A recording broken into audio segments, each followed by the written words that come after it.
Well, hello, I'm Laura Miller, and I'm here to do my objective personality typing video, and really excited to get typed and I'm going to answer a series of questions. Now, I may be periodically looking down at my sheet of questions because I did make some notes because I want to make sure that I say what I think is important information to get the most accurate typing possible. So, starting with the first question, what is your average day and week like? So, regarding wake up time, I typically get up between 8 and 9 a.m. on average. I don't really have a specific set time that I get up every day. I don't really have a set routine because it varies from day to day because I work the kind of job where it's on call. I don't have a regular work hours or work schedule, so sometimes I'm able to sleep in and I don't get up until 10 or 11 in the morning and other days I got to get to work early and sometimes I'll get up around 7. And regarding bedtime, I'm a night owl, so I typically don't go to bed until around 1 a.m. in the morning. Sometimes I go to bed earlier if I'm really tired. And sometimes I can stay up till 2 or 3 in the morning because I don't feel physically tired or I'm captivated by something that really interests me. So I'm just not ready to go to sleep yet. Regarding work, I work as a librarian. I work a couple part-time jobs. Both of them are on-call substitute jobs. So, and I probably work about, well, it's not full time, but it's close to full time between the two. It's about 30 hours a week on average. And in my work, I it's highly customer service focused. So, I help customers get signed up for library cards. I help them find books and materials that they need. I help them with the computers and using the equipment in the library. And for the most part, I like it. I guess I feel kind of frustrated though sometimes because I feel like I'm kind of really much, not really much to do. And there's not really much growth opportunity in the kind of job that I have because I'm not what they call a full-time regular employee. I don't get to do some of these more interesting tasks like putting on library programs or have much say, into the decisions that the library makes, like, what materials are we going to order, what services are we going to provide. And also in my job, I float from library to library because I work for a public library system that has multiple library branches. So it's kind of like a substitute teacher that works for a school district. They might hop between different schools. I do that with libraries. And so the variety is interesting, going to the different libraries, seeing what they do and working with, different people. But it gets draining because it's like I got to keep track of so much information because the different libraries do things differently and I just feel like I don't always have a sense of mastery sometimes. I go into the library and I don't know where something's located or I don't know some odd policy that they have and I just want to feel like I have a place I can call home and I want to feel like I can move up and yeah, and so I kind of feel stuck in a rut because the librarian field, believe it or not, is competitive and it's really hard to get a full-time librarian job actually. And so a lot of people that have library degrees kind of do what I do and work part-time jobs or they're working under their level. They're working like as a library clerk and they're not actually a librarian, even though they have the library degree. Okay, so that's about my work. Friends. I can say that I have a lot of acquaintances, but I don't really have what you'd call close friends. And it's kind of sad, but the bulk of my social life is on Facebook. In these various Facebook groups that I'm in, that's kind of a place where I socialize and talk to people, through chats. And I mean, I do go to some social events, like I belong to a local Enneagram group because I'm interested in the Enneagram typology, and I belong to a Spanish group where we practice master learning Spanish and speaking it to others, and I belong to a board game group.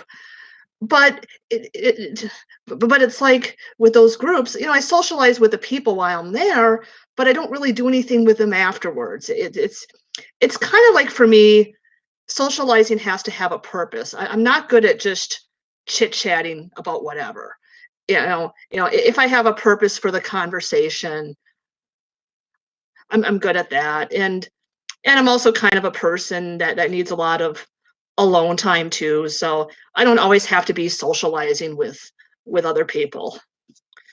Okay, family drama. Um, I wouldn't say there's a whole lot of drama in my family, other than, sometimes I feel like my parents are often bickering to each other about the dumbest things. Like my mom will say, to criticize my dad, "Oh, don't park so close to the curb," or "Don't park so close to that car," or "Don't put that object on the floor there because I could step on it and get hurt, and you didn't do this right, and you didn't do that right." It's just the little things like that. And I go to visit them, and they're just bickering about all these little things, and it kind of seems like my mom is overly controlling in that way, and kind of always nagging on my father, reminding him to do this and that, and don't forget this and don't forget that. And my father gets really annoyed, kind of like, just leave me alone. And my mother treats me very much the same way. It it's like I go to visit her, and then she's like, um, "Did you take your medicine?" Because I take a prescription medication for anxiety. She's like, "Did you take your medicine? Oh, I noticed that you are kind of low on food. I can get you more food." And I'm like, "I'm fine. I was going to go to the grocery store today anyway. Did you, your car tire looks low. You should go change it." And I'm like, "Yeah, I know, I know, I know." And so it's kind of like I feel suffocated by her sometimes. And I mean, I know she means well. And sometimes I feel like when I want to try something new, all she points out are the negatives. Like, "Oh, I want to do this volunteer opportunity." And then she's like, "I don't think you have enough time for that. You're busy." And I'm like, "But it's interesting. I'll make time for it. I'll make it work out." And so so it's like, why can't you just be happy for me, and rather than criticize or try to find fault with things. So sometimes I feel like that with her. And And with my father, like, I know he loves me very much, but I feel like there's more distance than I like with him. And I feel like he's not always emotionally available or expressive enough. And like when I have a real problem, like I'm not comfortable talking deeply with him like I would with my mom. My mom, I would be able to engage with her more. And my father, he just seems kind of indifferent sometimes, kind of like, "Well, there's not really anything you can do about it anyway." And that's like not what I want to hear. I want like an actual solution that I can work towards. And I want him to show more sympathy and open support. I have a younger sister, and then she's got two boys, ages 1 and 4, and I'm, pretty close to my sister. I mean, we get along fine, but sometimes I wish we were a little closer. I think it's hard because she's got such a busy schedule with her two boys. And but even with her, sometimes I feel like she's kind of controlling of me, because she's kind of really uptight about how she wants to parent her kids. So then when I'm spending time with him, and spending time with my two nephews, and I'm playing with them, and I'm kind of goofy and silly. She's like, well, don't say that, don't set a bad example. And I'm like, just for being myself, sometimes I feel like she's kind of criticizing me, and I don't like that. Okay, so that's the family stuff. Oh, my interests. Yeah. So typology is probably my biggest interest. And and right now I'm obsessed with objective personality. I've like devoured all the videos on your channel, on your YouTube channel, and I'm in the classes, and I'm just having a great time, and I'm really active in the Facebook group. And right now I'm so interested in that I haven't had a lot of time to pursue much else because I'm spending like a few hours each day on the subjective personality stuff. I do love other personality typologies like the Enneagram and Socionics. I've spent a lot of time studying those. Interests outside of typology. I love to read. I love learning information, and that's kind of why I chose to become a librarian. I I'm learning Spanish right now. I want to get fluent in the language. I can, carry a basic, simple conversation, but I'm nowhere near fluent yet. And I'd like to change that. But like I said, I haven't had as much time to pursue it because the subjective personality stuff is taking so much time. And I want to get more disciplined and do more of that. I like playing board games with people, or in just video games too. I do that sometimes. And I like spending time with my two nephews. I don't have any kids of my own, and I don't plan on having any kids, and I just turned 40, so I'm kind of old to do that. So yeah, so my nephews are kind of the closest thing I'll ever have to kids of my own, and I just like playing with them and seeing them grow and develop. It's fun. Okay. Okay. Number 2, tell us about one of the most stressful times in your life. Well, this happened last summer, last July. I lost my job. And this was another on-call part-time librarian job that I was doing. I did it for 7 years. And what happened was a couple weeks before I got terminated, I had a customer, and she was being overly demanding at me, and she had all these things that she wanted, and I wasn't quite clear what it was she wanted. And she wanted to pay fines. She had a pile of books and said, these are overdue, I want to pay the fines on them. This pile of books I want to check out, and this pile of books I I don't want to check out now, but I want to request them for the future. Oh, and don't take the slips out. Please don't take the slips out. And I was just so overwhelmed, and I was asking her clarifying questions to get at, what do you really want? What do you really want? And she was getting more annoyed at me, and she was challenging my competence. I felt hurt, by that.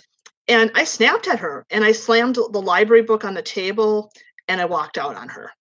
And um and then 2 weeks later, my supervisor talks to me, and she's like, well, we need to talk. There was an incident that I heard about, and it may require some disciplinary action. And and, and so I talked with a union representative. I was lucky that part-time people could be in the union, and the union representatives kind of acted like it wasn't a big deal, like it happens to everybody, and he was sure it wasn't going to lead to much of anything. And and it turns out that was wrong. She ended up terminating me, and I was just devastated because I worked really hard in that job. And and I shouldn't have let that one incident define me. And I felt really hurt um because it's like they thought it was useless. They thought I couldn't change. And um yeah, yeah.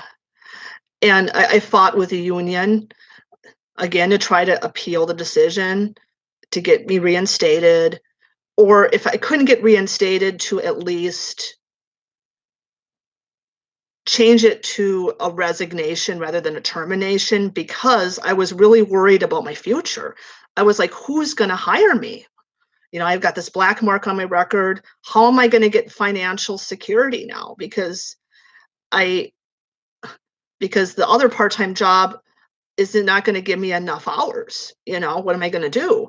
And then I had family vacation, and I was worried about my vacation being ruined, because I was worried about all this job stuff. And the process took a couple weeks for them to make a final decision, and it was an agonizing wait, more agonizing than waiting for my official objective personality type. But so they said, we cannot reinstate you, but we can call it a resignation, and you can use this person from human resources as your supervisor. You don't have to use your formal supervisor. So at least I got to keep my dignity. At least I feel like there's hope for a future in my career, and that's really important to me. But I still feel very upset, and I'm still trying to let go of that. And that was 7 months ago, because I still feel like I belong there. I should be working there. And I was really working on myself, because I have a very hard time dealing with rude customers. It's one of my shortcomings. I'm hypersensitive to, like, when people are rude to me and they insult my competence. And I did take some special trainings and classes, because 2 years prior to that, I had some difficulties, and I was told by my supervisor that I could no longer, there was one particular library that I could no longer work at. And that library, it was like an inner city library, and they had a lot of people with real personal difficulties in their lives. And then they bring those difficulties to the staff. And we were, and she said I wasn't a good fit there. She didn't want me to substitute there anymore. She said I could substitute at the other library branches, but not that one. But of course, I felt really hurt by that, because it made me feel incompetent. And I tried to get that decision appealed as well. I said, here are all the trainings I've done. Here's what I learned from them. Here's what I'm going to do. And then I sent it over to the supervisor at this library branch that I was banned from. They wouldn't reconsider it.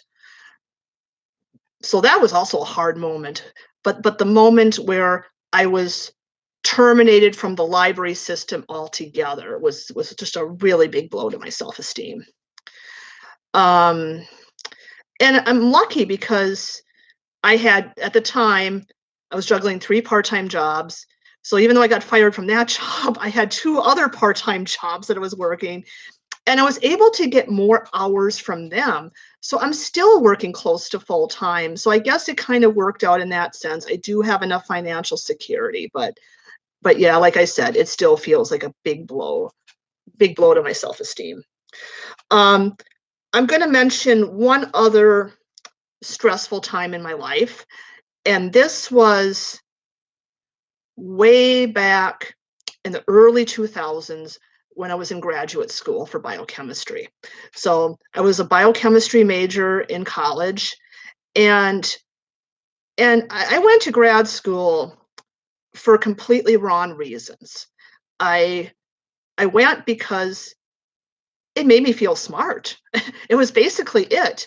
I will feel smart if I have this PhD degree.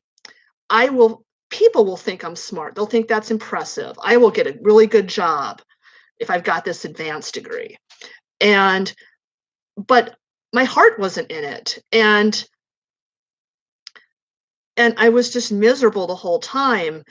And I didn't know what I was getting myself into at the moment, that I entered grad school. And I remember the coursework being really, really tough. And I was used to college.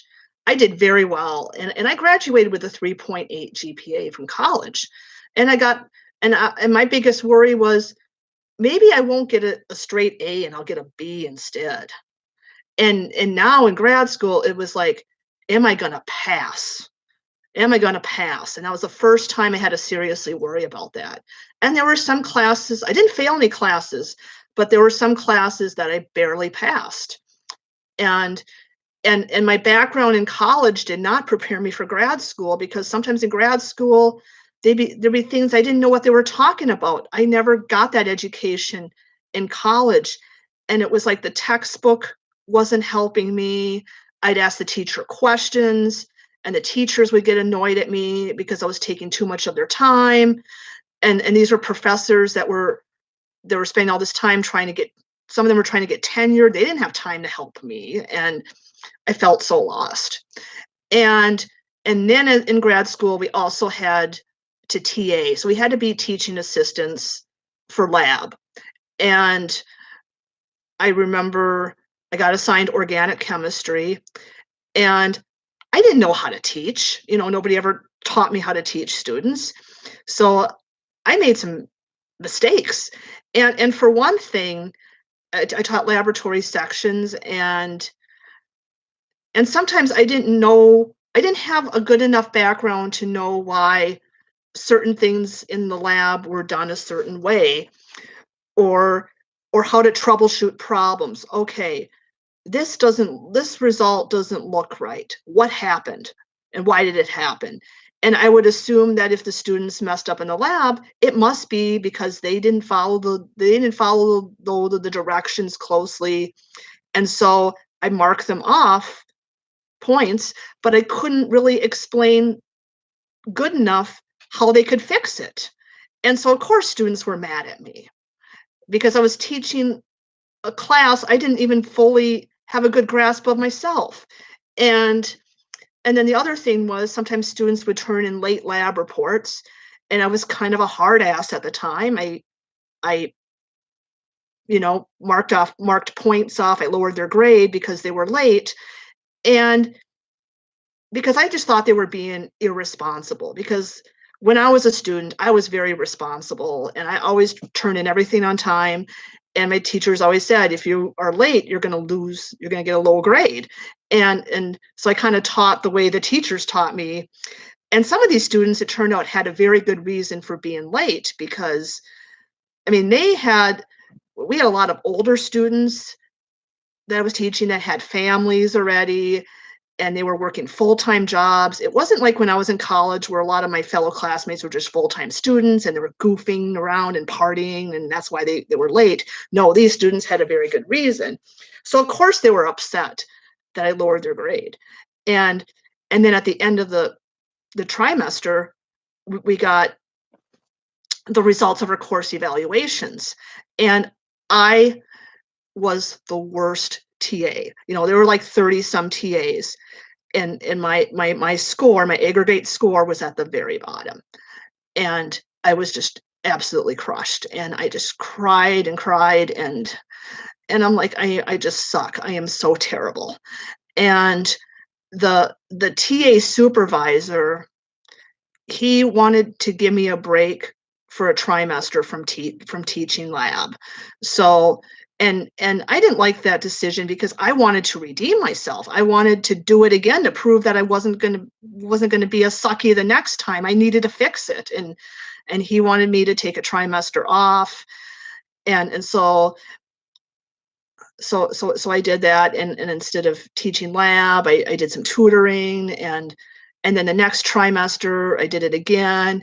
And my scores did go up, my evaluations were better, but I was still in the bottom 20%. So I still sucked, basically. So then I asked, well, could I be switched to general chemistry, because that's a little easier chemistry course to teach? And they said, sure, yeah, I think that would be a good idea.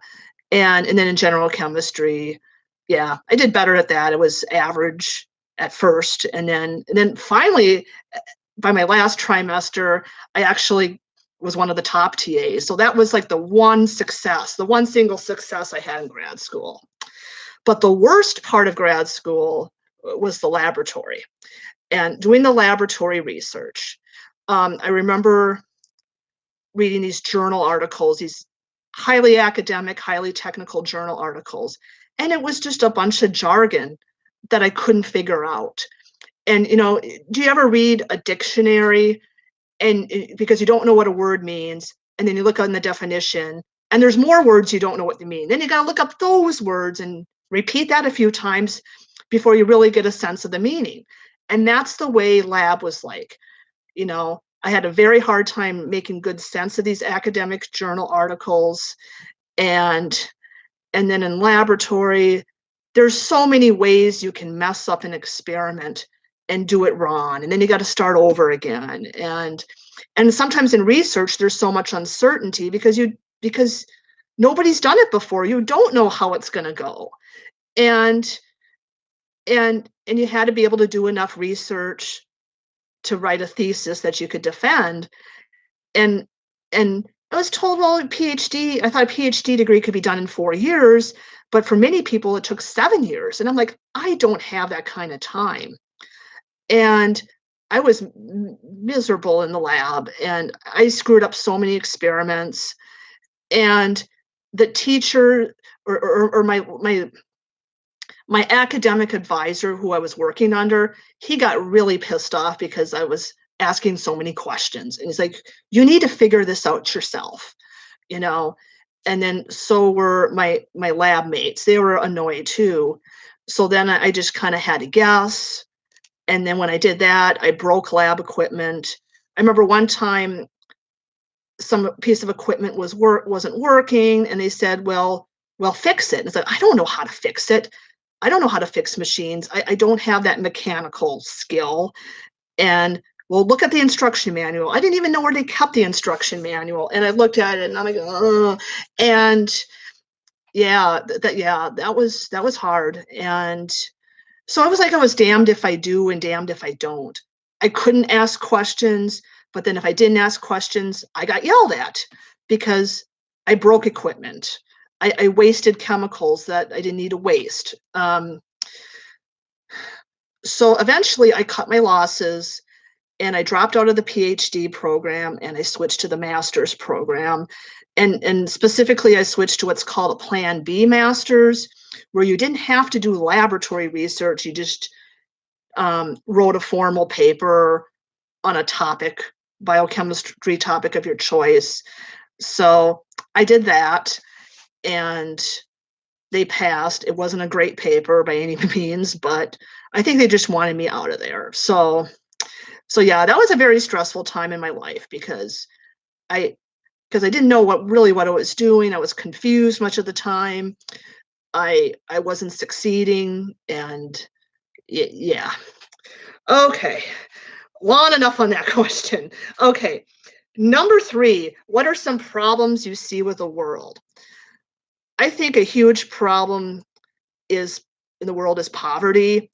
There's a lot of people that live in extreme poverty, and they don't have enough to eat. They don't have clean drinking water. They can't get adequate health care.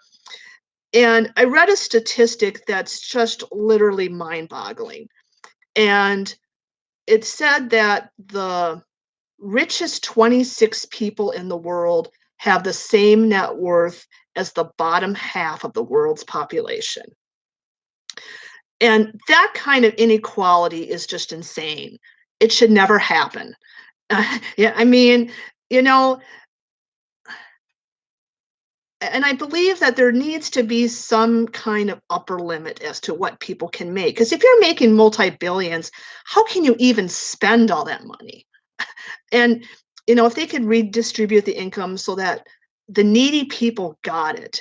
And yeah, I can understand why people want to keep what they make, and if you work harder, you should make more money, or if you have some skill that's in high demand.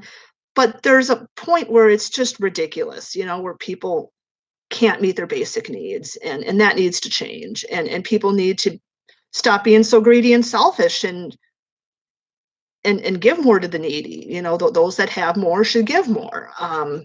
Yeah. I think another problem that I see is, war.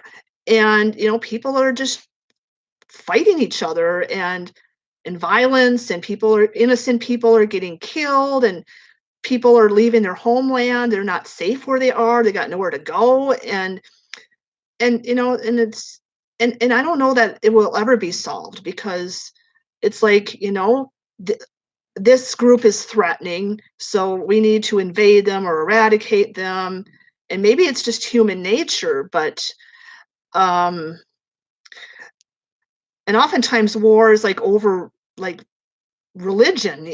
I mean, there's like wars over religious differences, like you're going to go to hell, and I want to practice my religion, and but I can't practice my religion. um yeah, and I think another problem just is oppression of freedom. I mean, there's a lot of countries like North Korea where it's just a dictatorship, and people aren't free. I mean, you're not free to just say what you want to say and believe what you want to believe. And in the United States, it's far from a perfect country, but at least we've got freedom of religion. We got freedom of speech. We can marry who we want to marry, and or not marry at all. We kind of choose our career path, but in a lot of places in the world, that's not the case. And there's still a lot of racism and hate groups. I mean, not just in the United States, but all over the world. And it's caused wars and oppression. And so yeah, that's a big problem. Is we need to tolerate people that are different from us rather than finding them as a threat. How can we tolerate the differences? How can we just all get along? And finally, global warming. I mean, there's people that deny that global warming is happening, even though the facts that it's happening are right in front of them, that the ocean levels are rising and the average temperatures are going up, and we're emitting all these toxic chemicals in the air. People are denying that. And maybe right now we're okay, but maybe in the distant future, we've depleted our resources and we've ruined the climate, and humanity is not going to be able to sustain itself. So that's another issue. Okay. Tell us about one of the best times of your life. Question number 4. This is harder. I admit that this is a harder question than number 2, the most stressful times. I Maybe I'm just pessimistic, but I tend to remember the negatives more than the positives. Like the negatives, the bad things really stick in my memory. And that's not to say I don't have good memories, because I do. It's hard to really just narrow it down to one thing. I can kind of speak in a general sense that what I really remember is like when I've been really successful, when I worked really hard on something and my efforts paid off, and I got recognized for that effort. I accomplished my goal. Like in college, when I made the honor roll, when I got straight A's. Uh, I remember when in high school I was on the science Olympiad and our team went to nationals. That was a good memory because we felt like we did a great job, and we got to get a trip out of the deal. That was fun. Um, or getting a job offer. That's always a good memory. I really want to work for you. I'm going to research your company. I'm going to prepare hard, and then you get rewarded for it. Unfortunately, that doesn't happen much in my field at all, but when it does, it's a good feeling. Um, what else can I say? Oh, well, this is kind of going way, way back to the 5th grade. But when I was young in elementary school, I got mainstreamed, and they put me in special ed because, well, initially I had some speech problems, like with pronunciation and using pronouns correctly. So they wanted to put me in special ed because of that. And then they noticed that behaviorally, I wasn't adapting well socially. I wasn't adapting to change and transitions, and they said that was hard for me. And I actually think now, when I look back on it, that I may have had Asperger's syndrome that got undiagnosed. And like I said, this was the 1980s, and I don't think that was a household thing like it was now. So anyway, part of the day I would go to this special ed school. And and then after lunch, I would take the bus and go to the regular school. And I did this all the way up until the middle of 5th grade. And I remember how so badly I wanted to just be a normal kid. I just want to go to one school, a normal school. I'm tired of looking conspicuous every time I walk into that classroom in the middle of the day. And and I finally got my wish in the middle of 5th grade. I got to go to the regular school full time because the instructor at the special ed school was visionary enough and able to at least think out of the box and said, Laura does not belong here. This is not serving Laura well. Laura needs a future. She's not going to get much of a future if she spends all this time in this special ed school. So he was able to see past that. He was able to get me out of there.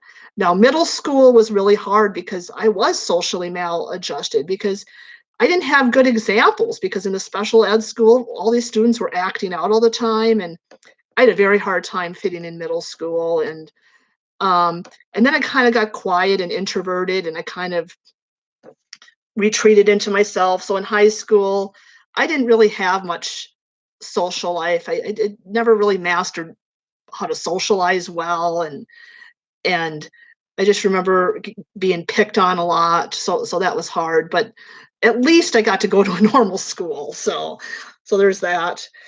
Um, and then other good times in my life that I've had, family vacations, those were fun because it was just something different from our normal routine, and we got to see lots of cool places.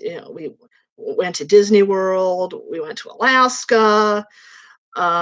Last year we went to Quebec, and then this past summer we went to Yellowstone National Park, and just seeing gorgeous scenery, and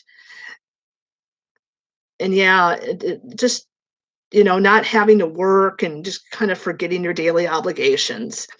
Those are pleasant memories. And then finally, the birth of my 2 nephews, because like I said before, I don't have any kids of my own. I don't plan on having any kids, but so my nephews are the closest things I have to children, and just being able to welcome them into the family, and being able to play with them and seeing them grow and develop. That's been a really joy as well. Okay, number 5. What is the biggest challenge in your life right now? Well, one of them I kind of already mentioned earlier. It's about my job situation. I kind of feel in a rut in my job, kind of. And so I'm wondering, do I want to keep doing what I'm doing and working part-time and piecing these part-time jobs together? Because I've tried and tried, and I'm not getting the full-time job in my field. It's not happening. It's not from lack of effort either. And I'm not sure I want something so customer service focused, because it stresses me out.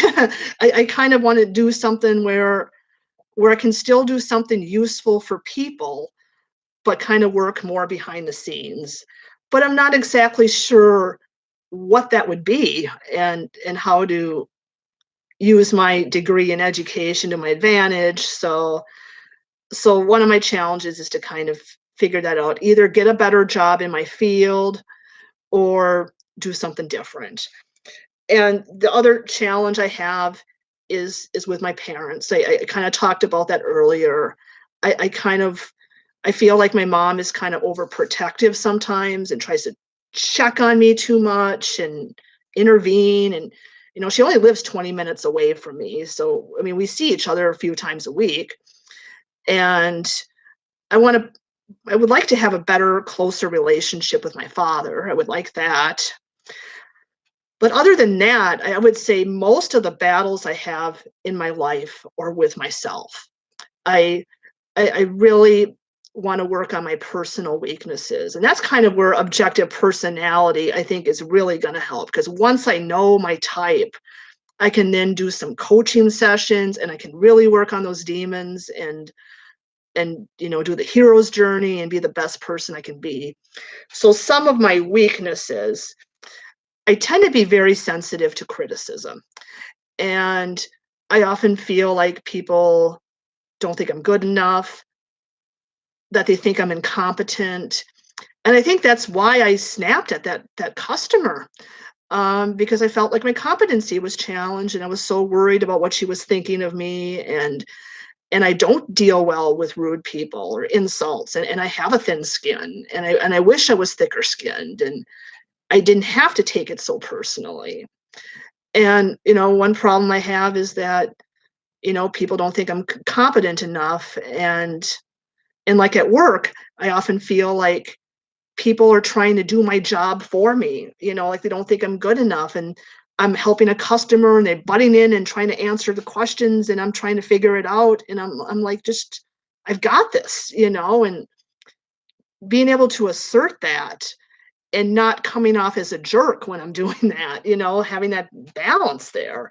Um,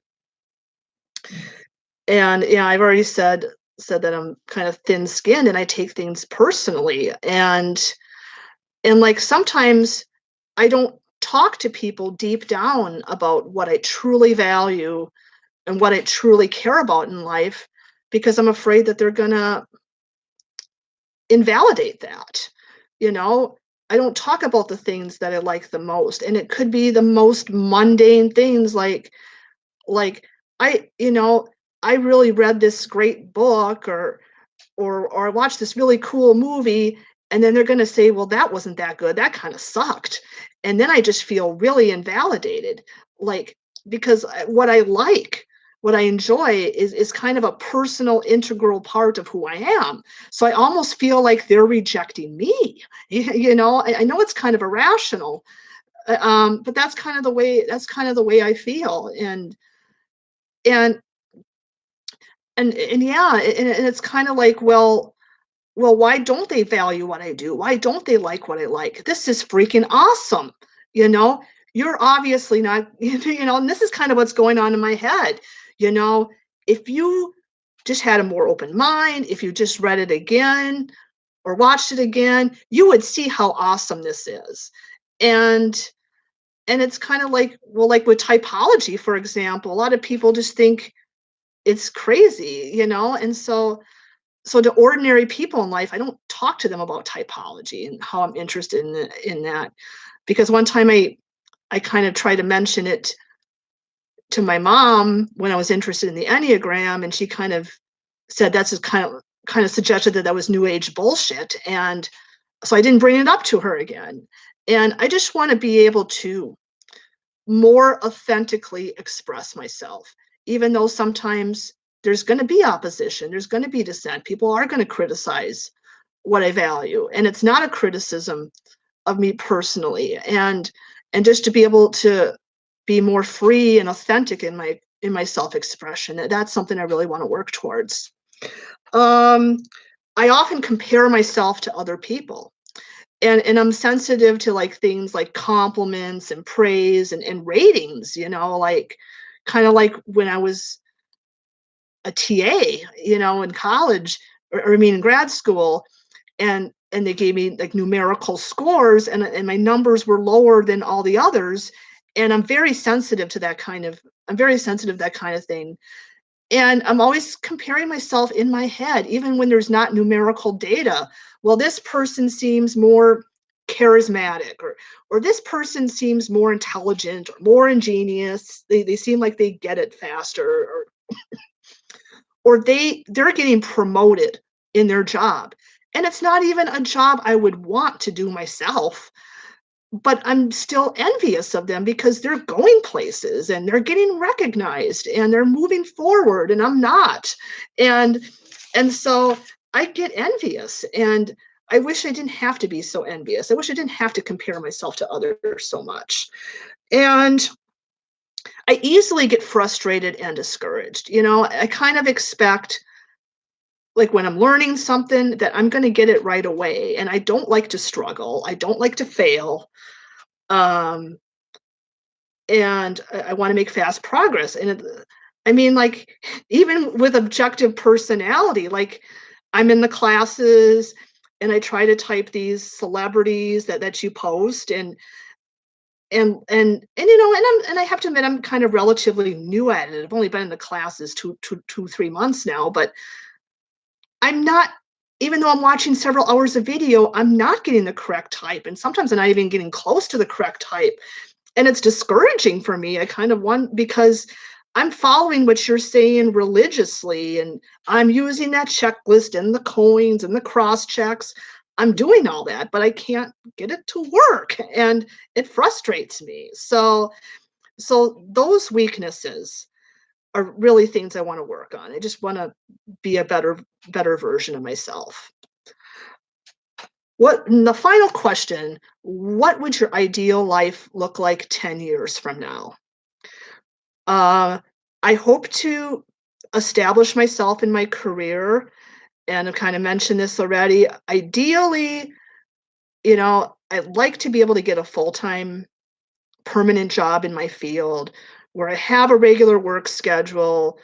I've got more interesting challenges and projects to do where I can really develop myself and get recognition for that. And because I just feel like I'm kind of in a dead end in my career, like right now. I mean, like I like my work, okay. I don't hate my work, but it's right now it's just something more that I gotta tolerate and I kind of gotta do to pay the bills and feel useful. But it's not like, I don't know. I just want something more, I guess. And or maybe find a different line of work to get what I'm not getting in my current line of work. I I want to be healthy, So in 10 years from now, I'm going to be 50, and I don't like the idea of growing older. Honestly, I'd like to go maybe about 10 to 15 years in time and just kind of freeze it. And I don't like getting older, but I hope that I'm healthy. I hope that everything is stable. I don't have financial issues. I have financial security. I've got good relationships with my family.